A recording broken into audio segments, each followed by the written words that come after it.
I have cancer. Oh. You know, I have breast cancer. So for me, yeah, it's a second chance at life. The easy part was the mastectomy. Can you believe that? I can't even believe I'm saying this, but that's the truth. It was the easy part. And I spent whatever money I had on going home. And I think it kind of, towards the end of my marriage, contributed to the falling apart of my marriage. Some marriages, not all marriages, but I think some marriages, you really need to be together. Hello and welcome to Second Act, the podcasting community for women in midlife who refuse to fade into the background. I'm your host, Ateh Jewel, and I'll be speaking to celebrity guests about the moment they knew they were in their second act and how they're changing the game in their next one. But first, a word of thanks to our sponsor. This episode of Second Act is brought to you by our lovely partner, Gold Collagen. For those who don't know, Gold Collagen is the UK's leading collagen supplement brand, the original pioneer in beauty and wellness from within. When they entered the UK market back in 2011, collagen drinks were practically unheard of. Gold Collagen was the first brand to educate us on what collagen is, why it matters, and how drinking it can totally transform our skin, hair, and overall vitality. Gold Collagen is a premium quality collagen, setting itself apart with a high concentration of active ingredients, carefully formulated for maximum absorption and efficacy. It is also clinically proven to work. 92% of women saw an increase in their skin elasticity, and 87% felt they looked younger. Gold Collagen supports women's well-being and beauty from the inside out, helping to boost natural collagen levels, hydration, and radiance at any age. With more than 60 million bottles sold worldwide, Gold Collagen has become a trusted favorite for so many women everywhere. You can now also get 20% off the entire range using code HELLO20 on goldcollagen.com. Gold Collagen is also available to buy in Boots and Boots.com on a 3-for-2 offer nationwide. Our guest for today's episode is model Marie Helvin, and one of Hello's powerless ladies who has dominated fashion in the 1970s and 80s, appearing on no less than 7 covers of British Vogue. Marie challenges ageism in the fashion industry and still models in her 70s. Marie Helvin, welcome to Second Act. Marie, welcome to Second Act. I'm so excited to talk to you. Thank you for joining us. Thank you for having me. I would love to kick off by saying, could you please summarize your first act in 3 words? My first act? Yes. My first act, fun, sexy, challenging. Wow. Can we start with sexy? Because I want to know everything. What was sexy about the first act? Well, the 70s was a very sexy time. It was a very freeing time, a very sexy time in the sense that everybody was doing it with each other. it seemed to kind of like, it was like a one big family. I mean, it's a strange thing to say, but one man would be with not just you, but all your girlfriends too. Not at the same time, but in different scenarios. But it was just very free like that, and we didn't think twice about it. So sexy in that way, and yeah, for me, that's when I kind of discovered my sexual side, and I was here or alive at the right time for me to discover my sexual side and to be free with it. That just sounds incredible. It's like all the movies, all the music, best iconic time, and the fact it was like free love and everyone felt good about themselves. Unfortunately, it didn't last, as we know. You know, AIDS came quite quickly around the corner. Probably started percolating in the late 70s, but by the 80s, you know, we all knew people that were dying, and not just homosexuals. One of my best friends, Tina Chow, was I think probably the most famous straight woman to have died from AIDS. So it affected, sad. You know, and it's just the saddest thing. You know, it's really interesting because I grew up, I was a teenager in the 90s, Elton John with his like a beautiful work with AIDS Foundation campaigning. We like were having safe sex. It was just We were scared. And now that I'm divorced, I'm on the other side of dating, and my friend's assistant told me anyone under 35 doesn't use protection because they're not scared of... Shall I tell you something, Ateh? It's crazy. I can't remember what it's like without. Yeah. Literally. Yeah, it's been so long, that many years ago, that I didn't use protection. I've been using protection for all these years. And it's just that, but it's like, it's like full circle. Nothing, protection, and it's gone back again. Yeah, I'm glad I'm not a mom. Yeah, literally. I don't think I could cope. You cope because you have to look after yourself. Talk to me about challenging. What was challenging? Being of mixed race and modeling, started modeling. Not so much in Japan. In Japan, it was just weird. I just felt like an alien. I started there because I was discovered in a coffee shop there by somebody that represented Kanebo Cosmetics. Yes, my mom's favorite. I can't afford it. It's so expensive. So expensive. And they offered me a contract kind of right then and there. I was only 16. And what's your mix? What was the mix? My mother was Japanese and my father is American, French, and Danish. Beautiful. Helvin is a Danish name. Yeah. So you were discovered in a coffee shop? Discovered in a coffee shop. Then I went back to Hawaii, got my gear together because I had just finished high school. I thought I would do what all my girlfriends were doing and all my friends, was to get a general liberal arts degree. And then probably end up swimming with dolphins at Sea Life Park just to make money, for the tourists. That's what I did. I didn't have a plan. I just knew that I wanted to do something that would keep me in the islands and something to do with the water. Of course, both those things went completely out the window when I discovered modeling and money and food in that order. I love that. But it was in Japan, as I said. I was just like an alien. I was so tall compared to the Japanese at that time. Plus, with heels, I'd be even taller. I'm only 5'9", which is not particularly tall. But when I came here, it was very odd. For a start, there weren't that many black models. Yes. And those that did exist, not that many were really working. So it was kind of a difficult start for me. But I found that in places like Paris and Italy, that's where the black model was kind of like the top. It's so interesting. I growing up being an exotic beauty, that's what people used to say back in the day. Did you feel that in a negative way? Yes. It's not nice to be called. It's not nice. No, I was always put in the category of an exotic. For me, that's a cat. I have an exotic cat. But, people like Janice Dickinson, she was considered an exotic as well. That's crazy. Anyone with dark hair and a slight, Janice is as American as apple pie. But she has a kind of unusual, sultry kind of, could be a little bit of everything. Yes. But I didn't work very well here. I worked really well in Milan, in Rome, and in Paris, where, as I said, the black girl was most popular, and also girls that were a bit mixed, like me.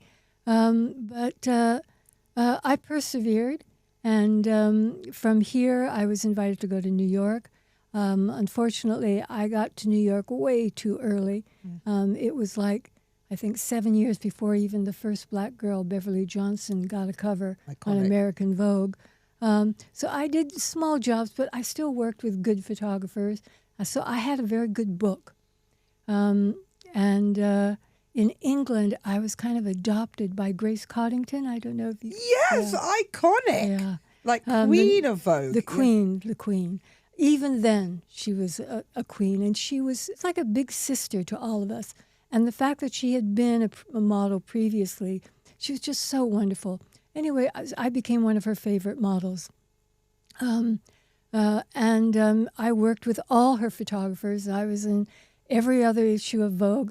And then I worked with her. We went to Paris to do the collections.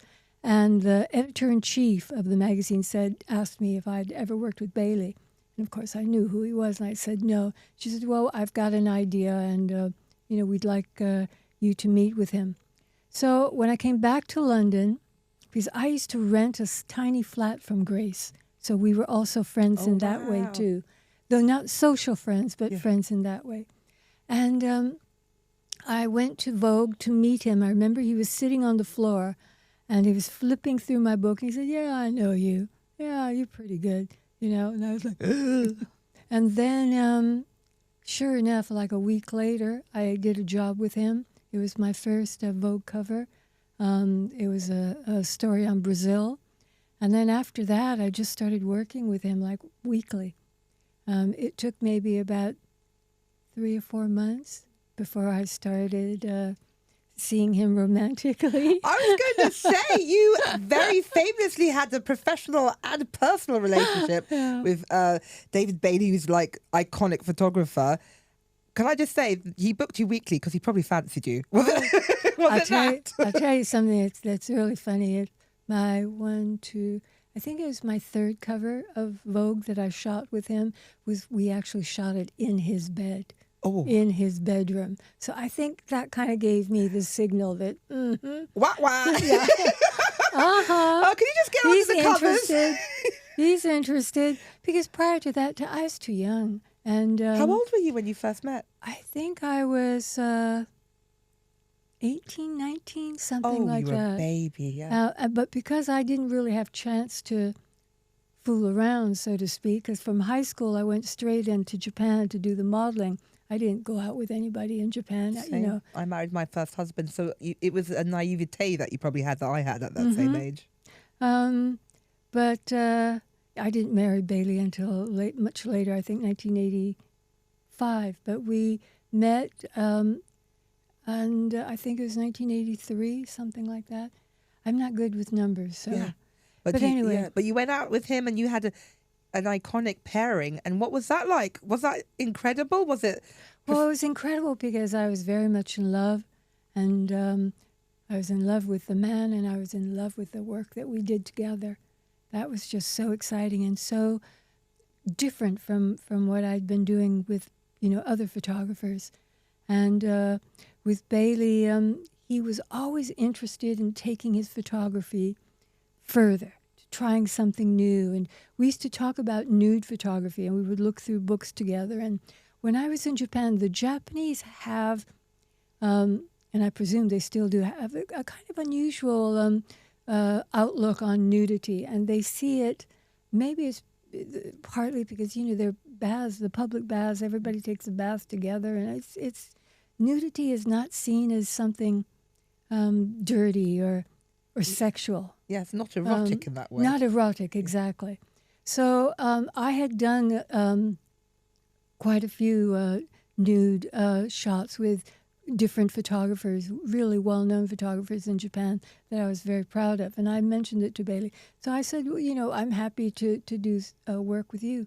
Doing nudes. So so that's how we started to do nudes, and he had previously never done them before. He did some topless pictures. So we started doing nudes every weekend, and so then he became, a master of nude photography. I mean, he's a master of all photography. Was that before you were going out the nudes, or was that after you were going out? After. Yeah, because then you have such a intimacy and a closeness, which makes it even heightened. Absolutely. That makes so much sense. Absolutely. So, I loved working with him. Yeah. I still love working with him, but it's different now. Yeah. Then, because I just, I never got paid. I never asked to be paid. The only time I was ever paid was if I was shooting for Vogue, because then you would have to go through my agency. Yeah. If I was doing work with him, I just would happily do it. I mean, who wouldn't want to be someone's muse? That's what you were, really. Yeah. It was a muse. That's a forever. That's a forever in the history books. So I get that. I didn't realize it at the time, though. I was too young to understand that I was a muse, or that the muse had certain, not rights, but certain the aspects of the relationship between a photographer or the artist and the muse. I was too young to understand it. I only really understood this much, much later. Afterwards. But how magical for you. Yeah, it was magical. like, so you were born in Tokyo, you lived in Hawaii, moved to London, working with this iconic photographer. How do you think your background shaped you? I think not so much. I don't know. I mean, when I was born in Japan, we left quite quickly because my father had come out of the military, and he didn't want to live in Japan. The war was over, and this was in the 50s, but he was trying to find. They were trying to find a place to live, and I was born. So then we moved to Virginia, where my dad's originally from. A sister was born there, and then we moved to Washington, D.C. Another sister was born there. And then, America at that time, having a Japanese wife, I think it was kind of difficult. Challenging. He found Hawaii. Hawaii was not part of the U.S. It was still a territory. It hadn't become a state yet. So with the money from the GI fund that they gave, instead of going to college, he took it up and came to Hawaii. So we moved there before it became a state. Wow. And my brother was born in Hawaii. But so I think Hawaii is what has really influenced me and shaped me much more. Because I am American, but Hawaii is America, but it's not kind of really America. Well, I don't know. I'll get myself into It has a spirituality that I feel is different. The food, the mix of cultures. There's something different. Culture. And it's also how we, as those of us that are mixed, we are called hapa, meaning half. Hapa haole. Haole is white. Ooh. And so I grew up calling myself, yes, I'm hapa, or I'm hapa haole, or my father is haole, my mother is Japanese, or, we always knew who we were, if you understood. So when I left that environment, and as I said, in Japan, it was just a strange place. It was like being on Mars. But coming to England, it was difficult to maneuver who I was and how to explain what I was. They didn't understand anything. How could I be all these different races? And it was a challenging time. This was the 70s. I mean, it was a very different time very here racist. In England.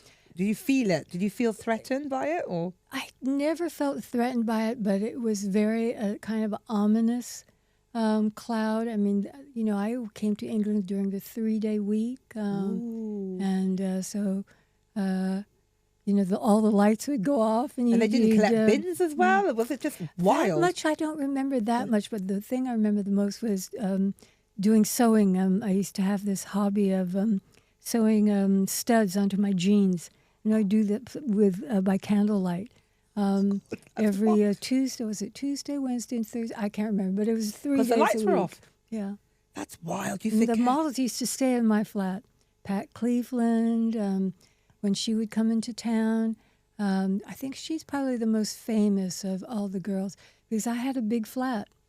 And you come and help. You were the den mother. I was. I guess I was kind of. So they used to stay with me. It was fun. So talk to me about that first act. If you were to give yourself a report card, what would it say? Tries her hardest. Makes lots of mistakes, but worthwhile. Oh, beautiful! And how do you feel? I'm a recovering perfectionist. How do you feel about making mistakes? Do you beat yourself up? Do you give yourself grace? Yeah, I used to really beat myself up and think I'm not worthy because of such stupid mistakes and. It's just something that you learn as you get older. You're kinder to yourself, and you realize that, nobody is perfect, and you don't need to be perfect.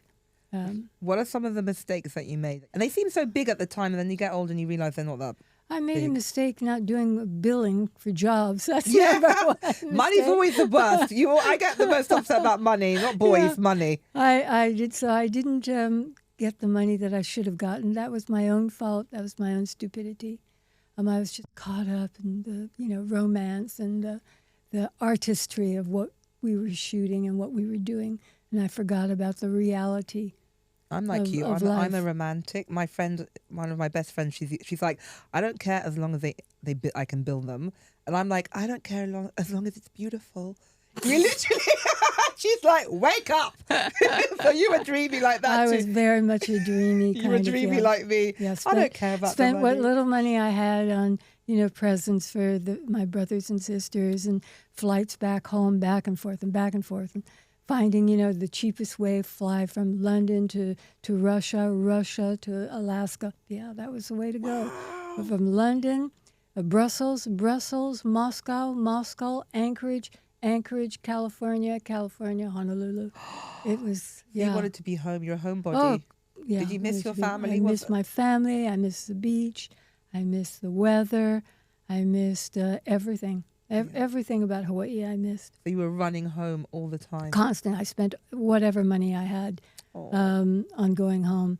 And I think it kind of, towards the end of my marriage, contributed to the falling apart of my marriage, because some marriages, not all marriages, but I think some marriages, you really need to be together. And the more time you spend apart, it particularly in the kind of job that we were both in, where there's so much temptation. Yeah. And really, Bailey at that time was a very, very attractive man. And powerful. And very powerful. He was important, one of the most important photographers in the world. So he had models throwing themselves at him. And I was aware of that. And you know what? I didn't mind. I really didn't mind. Because I kind of felt, well, as long as I don't know about it, it's not presented in my lap, I don't care. Because what I don't see, what happens in Milan stays in Milan or whatever. Yeah, I used to have that attitude. That's very bohemian, or does it come from a bohemian? Did it come from, I just love him, I don't care? I think it comes from a mix of kind of becoming sexualized in the 70s, being in love with someone and I don't care what he does, and a bit of a kind of bohemian streak that I've always had. But yeah, it was the kind of, my marriage was the kind of marriage that we really needed to be more together rather than apart. So it did contribute to me going home. And also, I just put my foot down one day and I said, you know what, I'm sick of going on trips where I have to pack everything into one tiny suitcase. Not even a suitcase, just a bag. I can only take one dress that I have to wash and drip dry in the shower. I'm tired of sleeping in hotel rooms where the walls are covered with blood from people swatting mosquitoes all night long. Because with Bailey, he liked to rough it. Oh my goodness, that's shocking. I thought you'd be staying in like Claridge's and the Cipriani and the glamorous. The first location job I did for Vogue, and it was a cover shoot. It was in Australia, and I was so excited. And I thought what you glamorous, thought. Yeah. We get to Australia, and from Sydney, Bailey and I drove to Cairns, which was took us, I think, 3 days. Oh, my God. It's really far. And then when we got there, I was looking forward to this 5-star hotel, and it was an apartment with a kitchen and one bedroom. The fashion editor, who was Grace, came. She met us there, and there was a travel editor. So they had the bedroom, and Bailey and I slept in the kitchen on the floor. No. Yes, that was the Vogue first class. And I'm in shock. I was so shocked. What is this? Yeah. And the swimming pool was a giant barrel that you could only stand. 2 people could stand up in. You couldn't swim. You had to stand up. It was a barrel. I mean, you are killing my 70s Vogue shoot dreams. The number one shop in Cairns at that time was Woolworths. Oh God, I love the Woolworths. 1 penny sweets. I love the Woolworths. I used to like the makeup. Yeah, Woolworths is iconic. The makeup. Miners. Yeah. You're too young for Miners. Miners I'm a child of the 80s, but I bought my first single in Woolworths that you could buy singles, clothes, everything. I bought Kylie Minogue. I should be so lucky. Oh, I used to love the Woolworth in Camden town. I used to go there and buy all my makeup. Yeah. Because I used to do all my own makeup on these trips. So you did your. Is it because the makeup artist didn't know how to do your makeup? Because they didn't give you a makeup artist. Oh my God, there's no trips. budget for makeup artists. Vogue never gave you a makeup artist. Never gave you. If you were lucky, if they gave you a hairdresser. So most times you did your hair and your makeup on your own. So I learned quickly to adapt and to find a style which was all scraped back. You know, Yes. I became quite famous for Very. that, all that hair. And I used to use, because there was no oil and stuff like that for hair in those days. And I discovered, was a lubricant that they use for sex. What was it called? It's a famous Like sexual. a sex lube. Yeah. You put that in your hair? Yeah, to make it slick. And I that. discovered that. How did I discover that? I think some gay friend of mine told me Really, about it. That's iconic. Isn't that funny? But you know what? You always have to make it work. And I think the Absolutely. best thing. So like, my goodness, you just use that. So all those pictures that you see of me, everyone thinks, wow, that fantastic makeup. I did it.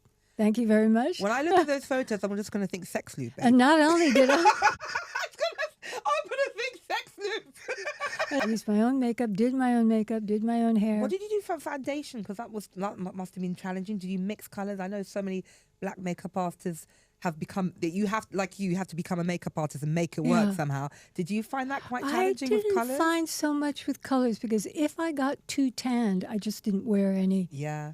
And when we shot on location, most of the time Bailey would want me to get as tanned as possible. So he would give me like one day to get as dark as I possibly could. Did you like baby oil it up? Was that the age? You never Better. did I had a better. I invented my own tanning oil. What did you use? I used Hawaiian kukui nut oil, which is Very good for you. very thick. And then I used to put in drops of mercurochrome.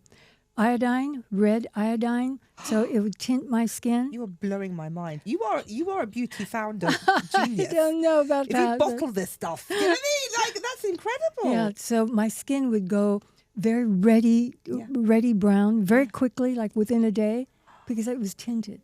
That's so smart. And I discovered that by accident once in Hawaii. There was a very famous suntan oil that all the haole girls, the white girls, would use that was kind of peach colored. Yeah. It was called something jelly. It had a French name. It had a French name, but it was American, and you could buy it at the drugstore. But it was so expensive. It was something that my family could never afford for me to buy. And I just invented this thing because mercurochrome is something that every mom would have in their medicine cabinet. And, you know, through experience, you know that you put a drop on your skin and it tints your skin red. Just so and that's smart. what you use as an antiseptic. Yeah. So I use that all over my body and my face, and that's the tan that you see in all those pictures. Iconic. It's body makeup. Really, you It was just kind you of made body yourself, makeup. you made Because body makeup didn't exist at that time. It's before it was a thing. You made it a thing. I love that because I'm a beauty girl. So I'm like, wow. I need a whole episode of you telling me your beauty secrets. You know, when quite I wrote frankly. my first book in 1975, and I tried so hard to find an expert on black beauty, and I did find one lady. But, you know, remember in those days, 1970s, there was no internet, so I found her through a hairdressing magazine. Della was her name. And she was a model and a makeup artist for, you know, black women. And because I wanted to have a black woman's take on how to do makeup. Which is in so my book. not rare and nice that you're even thinking about it. Because of your background, people would even not have even included that. They wouldn't have, but it's because of my background that it was important to me, and Well, thank and you. also my friendships with people like Iman. And Iman used to tell me the most dreadful stories about the kind of makeup that she would have to use because they never would have the same color, and how she would discover things like she discovered one particular pencil that she could use on her lips, on her eyes, on her brows, and she would have to carry that around everywhere. She would have to bring her own foundation all over the place. So when she started her own makeup line, I was not surprised at all.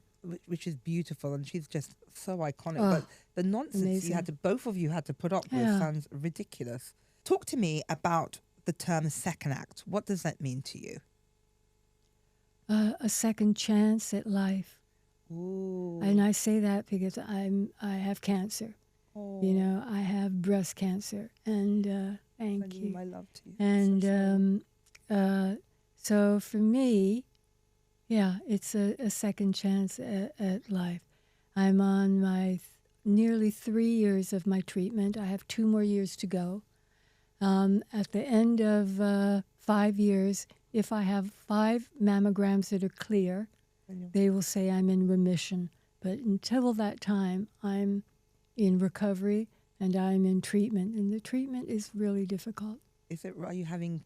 Let me tell you, rough. The easy part was the mastectomy. Can you believe that?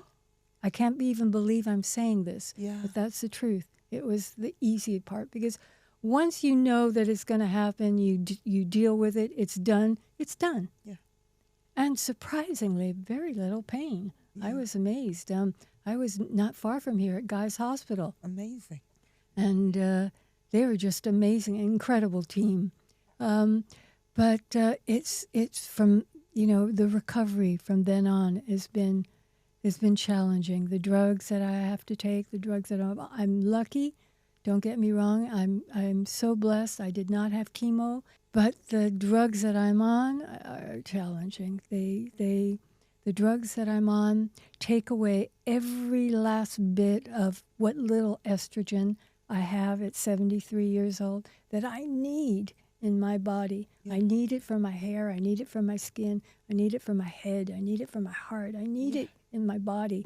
It takes it all away. But can I just say your skin is glowing and your hair is glorious? But do you feel, but you know who you are? Because I'm like, you look insane. Beautiful. And you will always be beautiful. But do you feel your skin and hair has changed because of the treatment? Oh, yeah. But I researched it a lot. And I have been taking a hair supplement. I've been taking it since I had the cancer, since the beginning.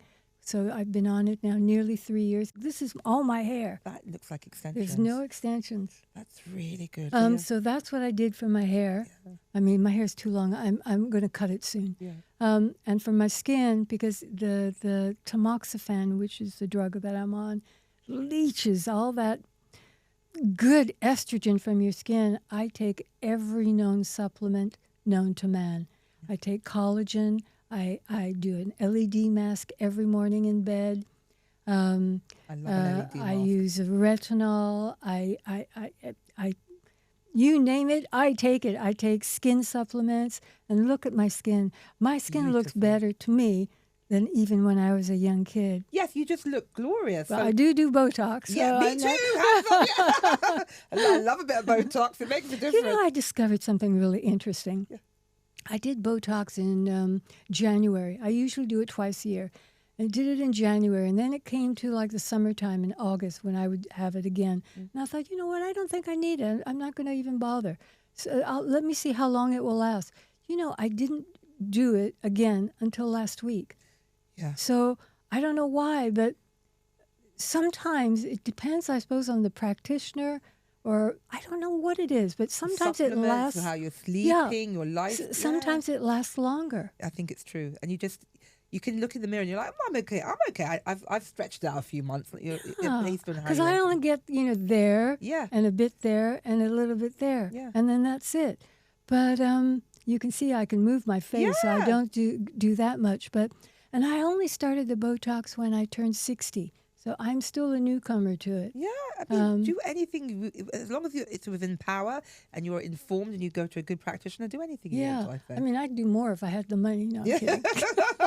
You know what? People will be flocking to give you free treatment. Seriously. Well, I'd love to have, I'd love to try laser. I've avoided it because I don't want to lose my freckles. Yes. And, they're a part of me, and people always want to remove them or hide them. They're beautiful. And I think they are. I mean, they're part of me.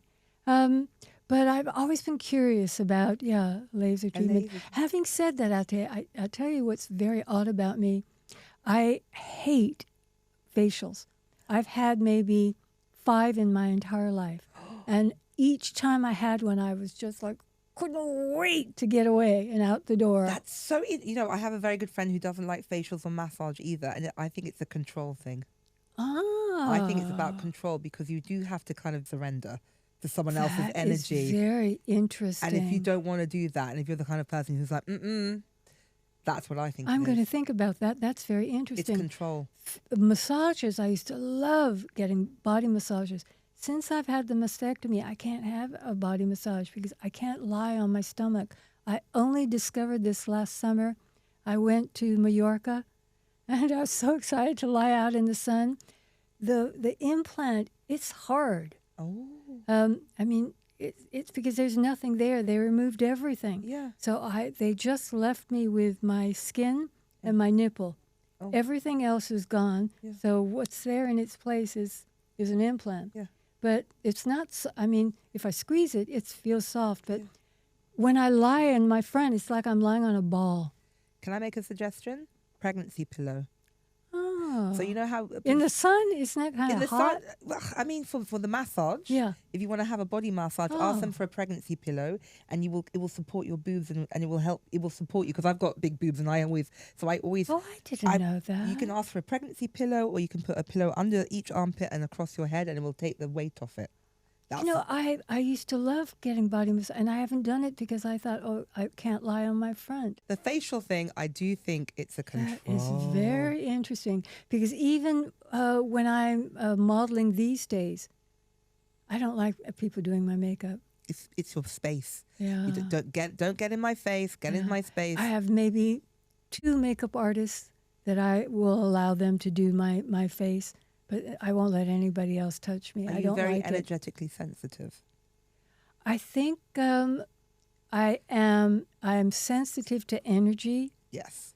I'm like you. I'm very empathic. What sign are you? I'm Aries. I'm Leo. Yeah, we're both fire. We're fire. Yeah. Tell me about the moment you knew you were in your second act. Was it with your cancer diagnosis? Was being more powerful in your 40s? It's different for everybody. But when did you know, I've got some road under my tires? I think when I turned 60. Yeah. My 50s were, I think, for me, my best time. I felt at my peak. I was in my beauty was at its highest peak. Yeah. I felt good in my body. I felt good in my spirit. Everything. I've just felt so whole and authentic and real. And when I turned 60, I wanted to continue that feeling, but I knew that I would have to change some things. So I got rid of some things. I stopped drinking alcohol. Ooh. I used to love drinking. Yeah. I used to love going to parties and. What was your cocktail or drink? Champagne, and then later on, if I wanted to be grown up, a martini. Mm-hmm. If I was at a fancy place, a martini, but usually it was champagne. But and also my dad was, because my mom had just passed away, and I was worried that I was going to have to become my dad's carer. Mm. So I thought, well, if I'm going to become Pop's carer, I'm going to have to drive him all over the place. I've got to stop drinking full on. So I stopped. My dad recovered. We discovered that he was fine. He had a wonderful life after Mom passed away, after he grieved and Mom passed away. That's good. But I felt good not drinking. So I stuck to it. I haven't had any alcohol since I was 60. Yeah, it's a long time. Once in a great while. And you don't miss it? Once in a great while, I miss an ice-cold beer.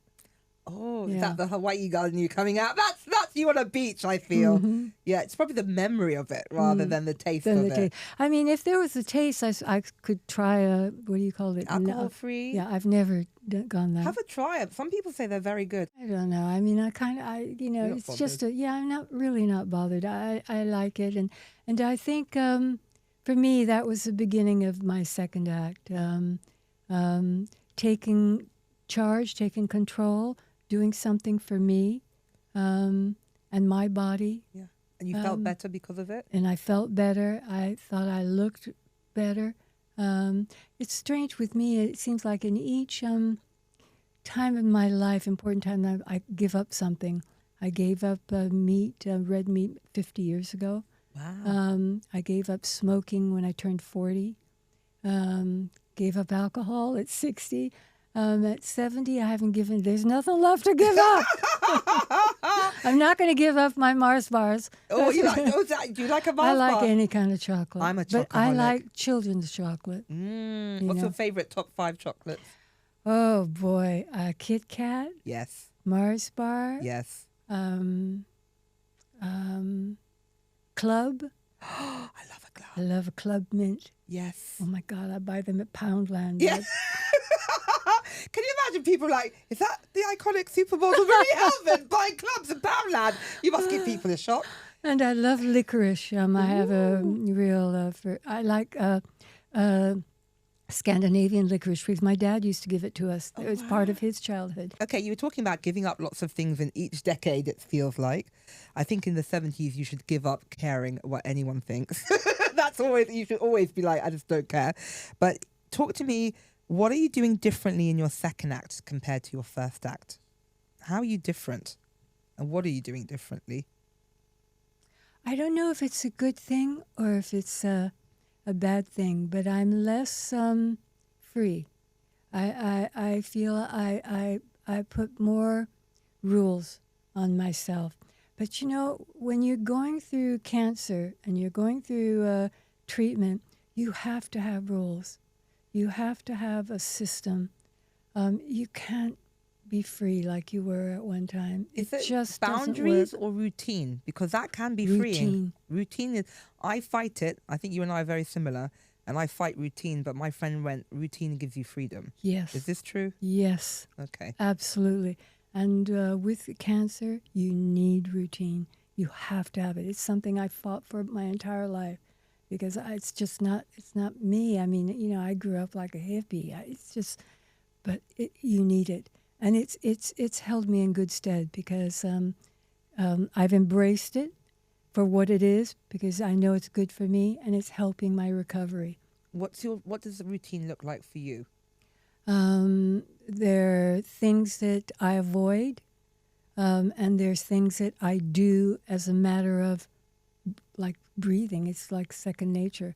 I have a routine of all the different pills, and I take so many. I do them in 3 different steps. First thing in the morning, fresh carrot juice with ginger every morning. Wow. So I take the first lot. Then the second lot, when I have at lunch, I have it with something that I eat. So that's with food. And then the third lot, like around 4 o'clock, I have it with a sweet. Good. Medicine with a sweet. I have it with a mint club. Yeah, you have your mint club. Let me tell you, it makes water taste much better because that's all I drink. I don't drink anything else. Yeah. I drink a lot of water. That's why your skin's good. Yeah. But it's. Let me tell you, people think that these supplements don't work.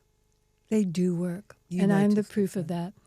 Skin supplements work. Collagen, whatever form of collagen that you want to take, whether it's as a drink, whether it's as a tablet, a capsule, a cream, it really does work. It does work. You just have to, because there's so many out there, you just have to find the one that works for you, the one that you like taking, and the one that your pocket can afford, because this is going to be you taking this forever. Beauty trends come and go, but what really matters is how we care for ourselves from the inside out. I've always believed in celebrating ageless beauty, which is why I was so delighted to discover Gold Collagen Forte Ageless. This groundbreaking formula is the result of more than 14 years of scientific research, clinical trials, and feedback from real women. It's been developed to optimize well-being and promote radiance from within. Each delicious daily shot contains 23 supercharged active ingredients, including 12 grams of hydrolyzed marine collagen, along with hyaluronic acid, elastin, ceramides, and pro-retinol, making it one of the strongest collagen supplements in the market today. It truly ticks every box for a high-performance supplement. Gold Collagen Forte Ageless is expertly blended for optimal absorption and bioavailability, supporting skin hydration and elasticity, as well as hair, nail, and joint health. Each daily dose comes in a sustainable glass bottle, and best of all, it's absolutely delicious, tasting of peach, lychee, and mango, all sugar-free, preservative-free, gluten-free, and lactose-free. Gold Collagen's mission is to challenge outdated beauty perceptions and change the narrative around age. They believe that agelessness isn't about your age. It's about feeling your very best, confident, radiant, and full of vitality at every stage of life. And I couldn't agree more. That was, for me, the fun part of COVID. The only fun part of COVID and during lockdown was discovering all these things. This was before I had the cancer diagnosis. So I had nothing, there's nothing to do. There was nothing for any of us to do. And I'm a great, voracious reader. But I found during lockdown, I think because the stress of COVID, the fact that everything was shut down, the fact that I couldn't get to the gym, the fact that I couldn't work. My model agency was closed for nearly 2 years. That's I was scary. not able to make any money. For no work for 2 years. Oh, my God. I've used all my savings just on living, on paying my rent. And I'm always the kind of person that kind of slightly, lived day by day. I'm never the kind of person that really thought too much in the future. I call them spreadsheet saver people. Well, I'm not that. I'm not that, but I wish I had. I wish I was a spreadsheet saver person, but I'm not. I'm the other way. Me I'm neither. like, I'll make more. Think about it tomorrow. That's what I always thought, but you get to catches on. 73 and you realize, oh my God, what a mistake that was. Anyway, that's another story. But during that COVID, so I wasn't able to read because I couldn't concentrate. I found reading so hard. So all I would do was investigate skincare and vitamins and supplements and collagen and LED masks and this and that, all to do with me and trying to make myself feel better because I felt so bad. And I'm not being able to girl. get to the gym. Yeah, you're a beauty girl. For some bizarre reason, Never. they think that 70-year-olds and upwards are not interested in skincare, are not interested in healthcare, are not interested in looking good, not interested in fashion. How far away from reality is that? Did you see Twiggy the other night? Didn't she look amazing? Incredible. I think Twiggy and I were probably the oldest women there. And the thing is, like, you've got independence, you've got money, it's everything. It's the cloak of, Kathy Lett calls it the cloak of invisibility they put on women at a certain age, and it's ridiculous. I have a theory about this. My theory is that the majority of men, and it's mainly men that work in advertising agencies, are young. They're like in their 20s. Yes. And for them, their idea of a woman in their 70s is Mrs. Santa Claus. Yeah, it's right? so true. And if you tell them Kim Basinger is in her 70s, they'll like fall off their chair. They'll go, what? 9.5 weeks, Kim Basinger? I mean, they're amazing women in their 70s. They look like Kim Basinger. They look like me. They look like Sigourney Weaver. They look like Twiggy. I mean, we're not young spring chickens, that's for sure. But beautiful, but we are who we are. Yes. And we've got, as you said, the money to spend. We've got the interest. Why they don't... I'd like to see some models. There are so many of us my age. There's so many agencies in England, in London alone, that specialize in models. 60 upwards. Yeah. Are you did not know that. 60 upwards. That's so good. I mean, some of them have gray hair, some of them have white hair, some of them are blonde, some of them are dark. I mean, I've noticed an interesting thing at the party, by the way. There was not one gray-haired lady. Oh, there was a... Was there one? Oh, the sports lady. Yeah, yes, Jenny. Yeah. She was the only one. Yeah. Everybody else dyed their hair, including me. Yeah. We all dyed our hair. I thought that was funny. That is funny. But you are 73 now. Mm-hmm. Were you excited to turn 70? To me, after 60, I didn't really care anymore. I remember having lunch with my agent and saying to her, Jesus, I'm really old, and that was at 60. So now, all these years on, 13 years later, I'm just going to get older. So I don't celebrate my birthday. I mean, it's nice when somebody sends me, an email or something wishing me happy birthday, but it's just another day. It means nothing to me. Yeah. As long as I can keep my health, as long as I can keep my spirit going as well. Because it's not just what you see. It's got to be what you feel. And, at the end of the day, when I wash all of this away, I want to like who I see in the mirror. It's so true. And to like that person without everything, it takes a great deal of effort. as you get older. Yeah. Because it comes from somewhere else. Whereas Spirit. before, it's just a part of you naturally. It exudes. When you get older, you have to find it. It's harder to find for some women than it is for others. And other women, they just have it. You have to like yourself, I think. You have to like yourself, and you have to like what you see. And that's hard. You know, for so that many people. bare-faced honesty. That's hard. That's hard.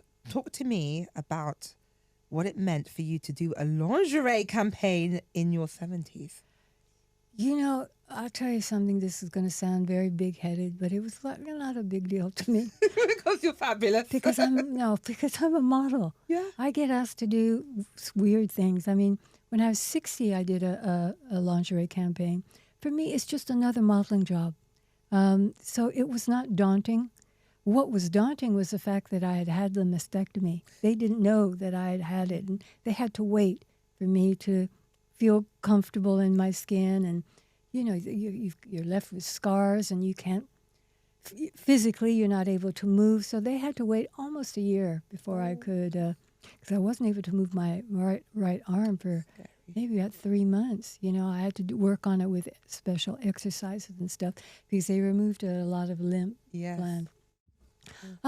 So really, I was just so happy to get a job, whether it would be lingerie or if it would be selling milk or whatever. It's my job. I sell products. That's what I do. I've done it my whole life. I'm good at it.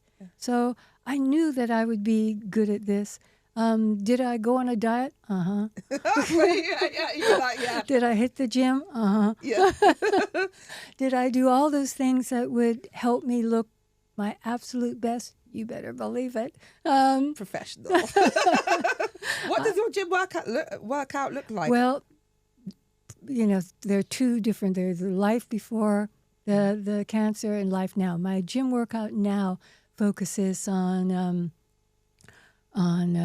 less weights and more cardio. Ooh. So I'm at the gym 4 times a week. I do 20 minutes on the rowing machine, 20 minutes on the treadmill.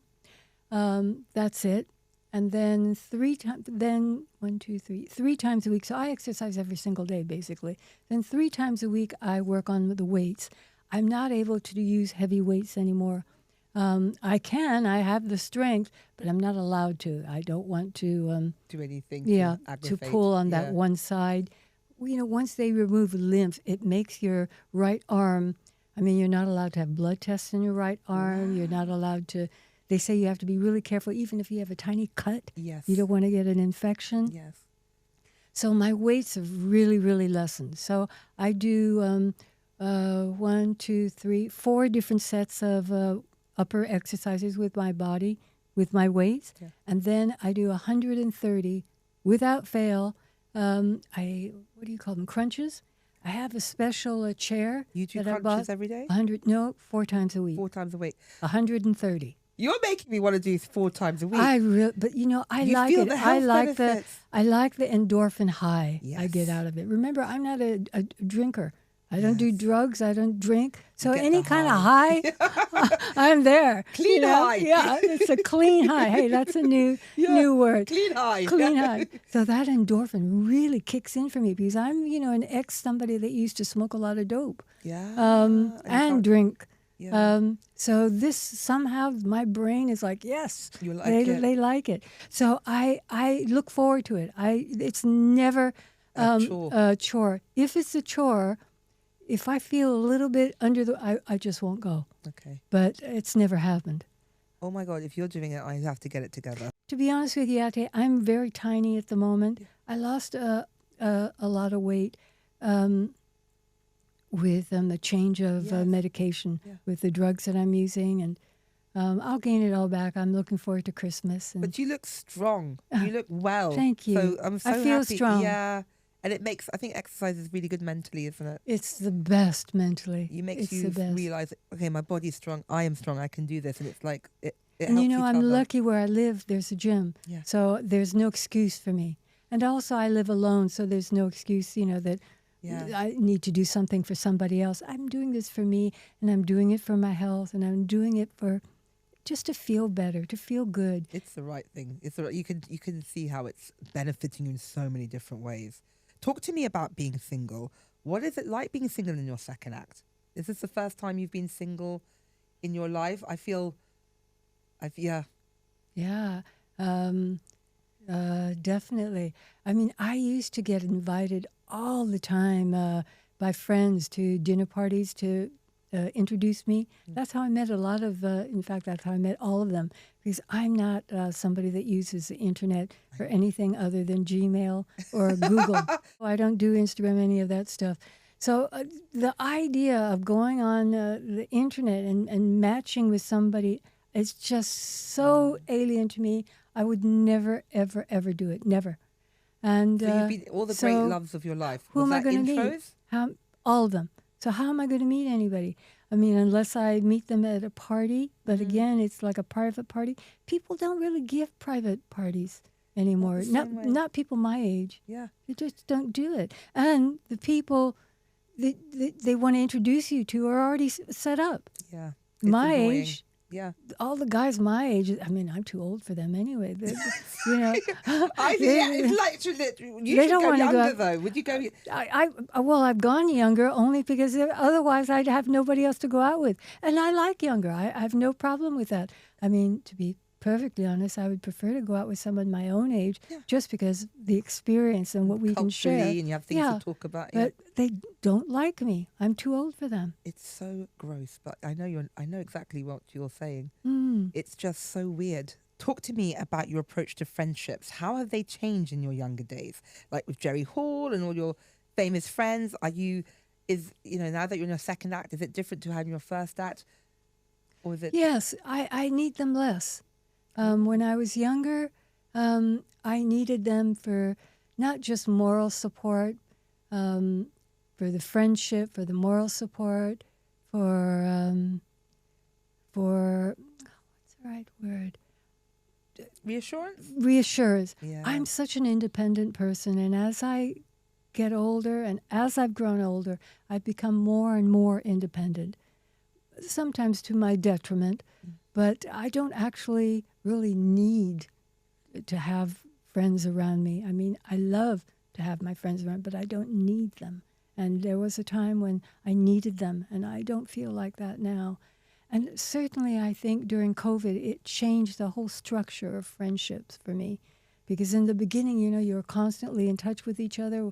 What you going to do? How's this going? And slowly as it progressed, I found we all kind of just sunk back into our own lives and just tried to get on with it the best we could. Were you alone during COVID? Totally. Wow, that's really interesting. Totally. And what was that? Did you learn a lot about yourself? Yeah, I think so. You learned that you were very more independent, self-contained, that you thought. Like, what did you learn? Absolutely. Yeah. I learned that I'm capable of doing anything on my own. And that's what helped me with the cancer as well, Ateh, because I was completely on my own for the mastectomy, for the recovery, for the after, completely on my own. My goodness. Yeah, I spent 2 nights in hospital, and then they wanted to send, they said they could send somebody to check up on me. Or I could have asked a friend, but I'm the kind of person, I think it goes back to that energy and feeling that energy. If I sense that person is feeling sorry for me, it takes away my strength. Yeah, I get that. And on my own, I'm more powerful, and that power translates into strength. So I felt that. I learned that about myself during COVID. And for me, that's how I was able to cope with the mastectomy. I mean, you're very open about talking about your breast cancer, and thank you, because it gives so much. My friends who've gone through breast cancer, it's lonely. It's very lonely. So thank you for being open. How has your relationship with your body changed? You talked about exercising and you're taking care of yourself, but has it changed your relationship with your body in any way? Are you more careful with yourself? Are you more, it'd be very interesting. That's an interesting question, because remember, I'm somebody that had a fantastic body. Let's be honest. I did, when I was younger, and I did lots of nude shoots with my ex-husband and lots of swimwear and all of that. Well, I don't know. I mean, I think my body still looks good. It just looks different. It looks older. But that doesn't bother me. Having wrinkles, or the skin not being tight doesn't really bother me.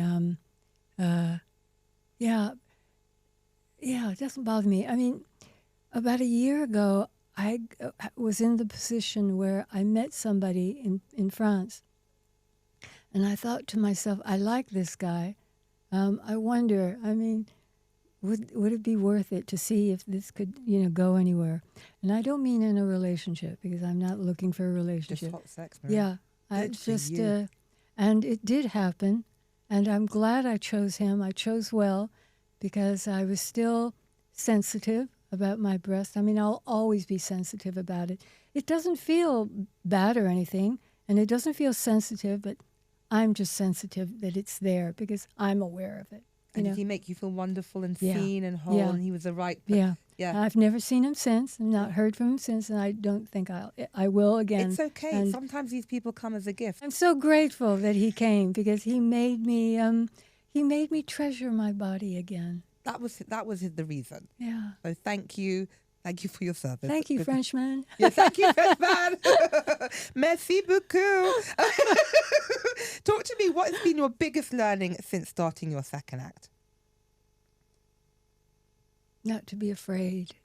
Not to be afraid, and not to think so much about what's going to happen. Yeah. Just to kind of let it happen, and to live moment by moment and appreciate those moments and live day by day, because I think that's the best I can do at the moment. I can't do anything more, and I can't think or feel beyond that, because I'm afraid to go there. I think you're very wise, because being present is what you're saying is where all happiness lies. So being present is something we all should do, and I'm glad that that's what you're doing. Beautiful. It's time for your second act, where we read emails and voice notes sent in by you, my wonderful listeners. And this one is from Vivian. Hi, Ateh. I lost my husband 5 years ago, and I miss the companionship desperately. My friends have gently suggested I start dating, but the thought fills me with dread. I'm 71, and the world of apps and first dates feels like a foreign country. Do you have any advice for finding companionship at this stage of life? Marie, what do we think? She's like me. She doesn't want to go on a website. You've got to rely on your friends. You've got to beg them. Beg them to introduce you to somebody. Because if you're 71, you're not going to go to a nightclub, and you don't want to go out with somebody you meet in a nightclub anyway. So you've got to think about, how are you going to meet them? Where are these men? Well, maybe your friends. Maybe they know somebody who knows somebody who knows somebody. I think that's the only way that you could, don't you think? I completely agree. You tell the universe what you want, so you tell everyone. If you have one nice to meet, introduce me to, or maybe go to some parties, or join, my friend said, go where the men you want to go. She said, tell me your dream date. I'm like, I love the theatre, I like ballet, I like the galleries. And she said, well, go there. And then the guy you want will be there too. That's interesting. Yeah, go do the things you want to be taken on, and then the men who are I go to the galleries practically every week. I've never met anybody that way. Go stand by. I don't know. Maybe go with your eyes open. Maybe your eyes aren't open. Maybe my eyes aren't open. I just went to the Marie Antoinette. I didn't see anybody I wanted to. Well, maybe. But you weren't looking. I was not looking. I think right. Go with your eyes open. And that is the key, Ateh. Go with your eyes open. I was not looking, because I'm not looking. No, but if you go looking and then you stand next to a painting and you see someone, you have a little chit chat. How are you so wise? You know what? I'm still looking, babe. But I'm still looking. But you are very wise. I am going with my eyes open now. I'm going with my eyes open. I think I have to just accept it and say I am ready to receive love, and it will come, rather than all the things I've got to deal with. But I think go where you want to be taken, and the men are there already. I was with my first husband from 19 to 45. My entire adult life with the first guy I ever had sex with. So I'm a very young woman, but also a very it's everything in between. So I'm doing all my fun 70s disco years now. Trying to, but it's not easy. It's not easy. But thank you so much. And I hope that helps you, Vivian. And I go with your eyes open. Good luck, Vivian. Good luck. Marie Helvin, I'm a little obsessed with you before. I'm completely obsessed with you now. Thank you so much for joining us and being so open and fabulous and iconic and wise. And you, from one beauty girl to another, I salute you. And thank you so much for joining us. Thank you, Ateh. Thank you so much. Thank you for listening, and I always want to hear from you, so please do send in your thoughts, feelings and dilemmas to secondactpod@hellomagazine.com. Please rate us if you're enjoying Second Act, and if you'd like more of the best midlife content, you can find us via the Hello Magazine website, and I'll see you next week.